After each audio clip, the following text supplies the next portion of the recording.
Assalamualaikum warahmatullahi wabarakatuh. Salam sejahtera bagi kita semua. Selamat pagi Dewan Juri yang terhormat serta akan berpikir kami dari tim Bau.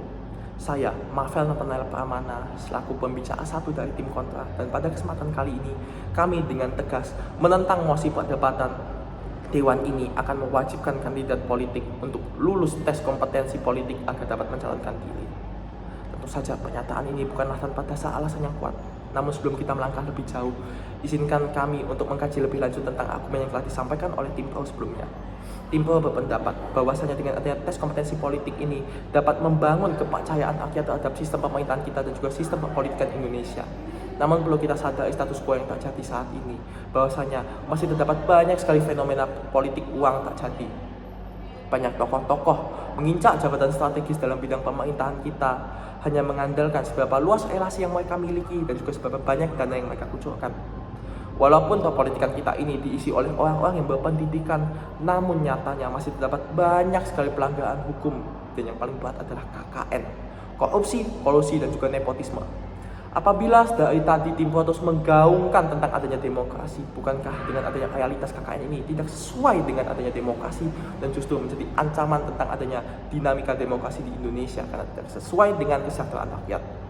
Apabila dari tadi tim Pro terus mencanangkan tentang adanya solusi pendekatan pendidikan untuk mempersiapkan tes kompetensi ini, kami rasa tidak efektif karena tetap ada saja potensi bahwa politikan Indonesia didominasi oleh kaum-kaum seperti akademikus, intelektual, dosen-dosen dan juga lain sebagainya sehingga menciderai aspek inklusivitas dalam bidang perpolitikan Indonesia. Memasuki bangunan argumen tim kontra yang pertama, berpolitik bukan hanya tentang wawasan dan juga intelektualitas, namun bagaimana tentang karakter dan juga integritas seorang tokoh politik. Jika kita lihat dalam kasus perpolitikan Indonesia, banyak sekali orang-orang pintar. Mereka mungkin memiliki gelar yang tinggi, S1, S2, S3, atau bahkan profesor.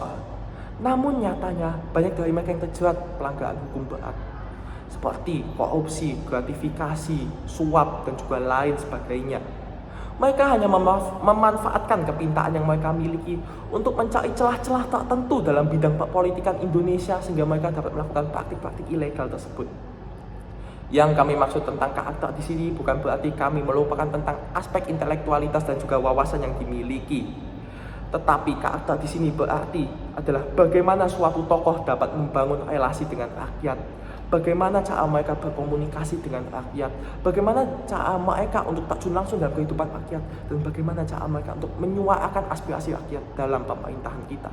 Karena sesungguhnya tujuan dari berpolitik adalah bagaimana cara kita memperjuangkan rakyat. Kemudian bangunan argumen kedua yang akan saya sampaikan adalah tes kompetensi politik ini tidak menjamin kepiawaian orang dalam berpolitik. Dengan adanya tes ini tentu saja dapat melahirkan orang-orang dengan output yang cerdas. Mereka mungkin paham betul tentang politik Indonesia. Mereka memahami berbagai istilah-istilah asing dalam berpolitik. Dan juga mereka ahli betul dalam melakukan riset-riset dalam bidang politik. Akan tetapi apa dampaknya? Dampaknya hanyalah menaikkan prestis dan juga nama mereka dalam dunia politik. Yang diuntungkan adalah diri mereka sendiri dan juga partai politik dan bukan rakyat. Esensi dari berpolitik yang sesungguhnya adalah memperjuangkan rakyat, bukan memperjuangkan kepentingan partai maupun kepentingan diri sendiri. Bagaimana cara kita untuk dekat dan juga menyejahterakan rakyat, dan itulah yang menjadi tujuan utama dalam berpolitik yang tidak dapat diukur dari sebuah tes tertulis maupun wawancara lisan.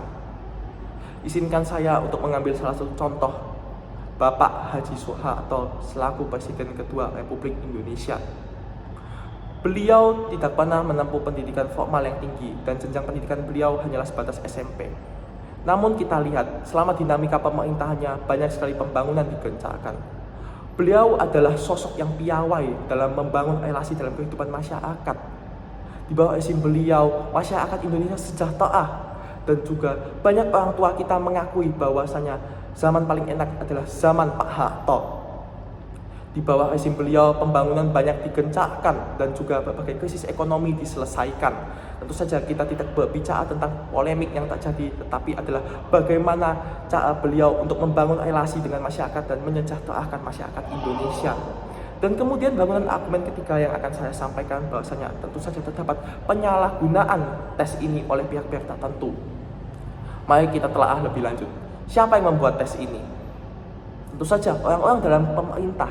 Dan orang-orang dalam pemerintah tersebut memiliki latar belakang partai politik yang memiliki koalisi dan juga oposisi tertentu.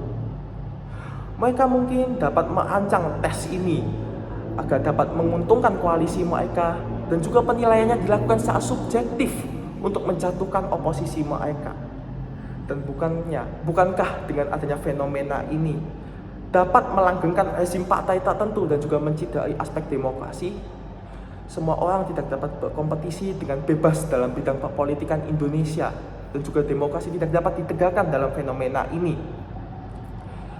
Dan juga kami mencanangkan sebuah mekanisme yang jauh lebih efektif dari sekedar tes kompetensi, yaitu adalah pemahaman Pancasila yang mendalam.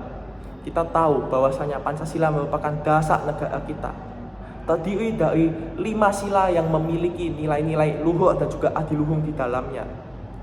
Seharusnya kita menginternalisasi nilai-nilai Pancasila tersebut dalam kehidupan sehari-hari kita.